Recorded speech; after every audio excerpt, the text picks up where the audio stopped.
Bonjour et bienvenue à notre nouveau tuto Check ça. Aujourd'hui, on vous explique un jeu qui a été notre coup de cœur cette semaine, le jeu Sensei. Un jeu pour 2 joueurs où il faut demeurer zen. Sensei est donc un jeu de plateau qui se joue à 2 joueurs à partir de 7 ans pour des parties d'à peu près une quinzaine de minutes. À l'intérieur de la boîte, on y trouve un premier plateau, recto verso, pour des niveaux de difficulté augmentés ou pas. On y trouve également des petites tuiles de couleurs différentes. Nous avons des vertes et des rouges. Chaque joueur va choisir sa couleur. Quelle couleur veux-tu, Virginie ? Je veux les rouges. Tu veux les rouges, tiens. Donc nous avons choisi nos tuiles de couleurs, nous allons les placer sur nos lignes de départ.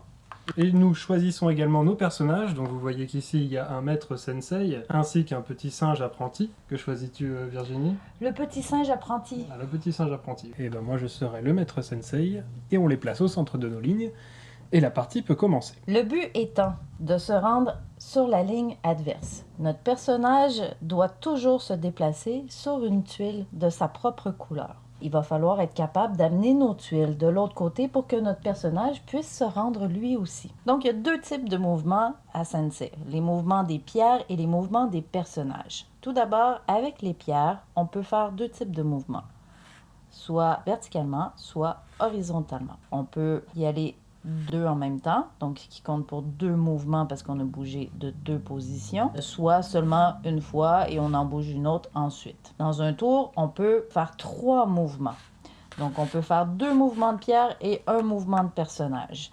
Ou si on n'a pas d'inspiration, on peut simplement faire 2 mouvements ou un seul mouvement. On n'est pas obligé de bouger de pierre et on n'est pas obligé non plus de bouger le personnage. Donc les pierres se déplacent donc soit verticalement, soit horizontalement, d'une case ou de 2. Et le personnage, lui, peut se déplacer verticalement, horizontalement, mais aussi en diagonale. Il n'y a pas de limite de mouvement pour le personnage, c'est-à-dire que si je me retrouve avec mon personnage qui est ici, une tuile qui se trouve là, en diagonale, il peut se déplacer comme ça.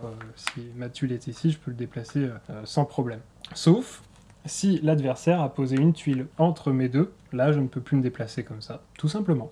Dernier cas de figure. Si, par exemple, Benjamin forme une ligne infranchissable, je ne suis plus en mesure de me rendre de l'autre côté parce qu'il bloque complètement tous les accès. Je peux amener 3 pierres face aux siennes et déclarer que c'est un anti-jeu. Donc, j'ai automatiquement gagné la partie. Donc maintenant, nous allons faire une petite partie en accéléré pour que vous puissiez voir la dynamique du jeu Sensei.